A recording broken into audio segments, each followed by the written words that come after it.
everyone! Today we're going to learn about a common grammar mistake called the comma splice. A comma splice occurs when you incorrectly join two independent clauses with a single comma, like so.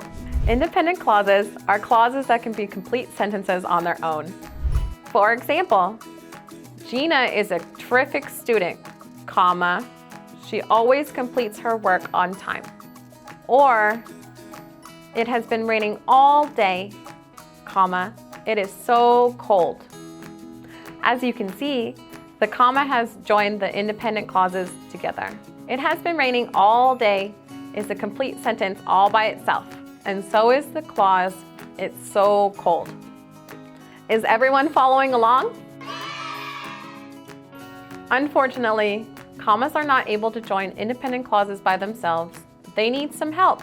Here are some ways to fix a comma splice. Number 1, pair a comma with a coordinating conjunction. Our sentence would then look like this. It has been raining all day, comma, and it's so cold. Number 2, replace the comma with a semicolon. It has been raining all day, semicolon, it's so cold. Number 3, replace the comma with a period to create two simple sentences. Gina is a terrific student, period. She always completes her work on time.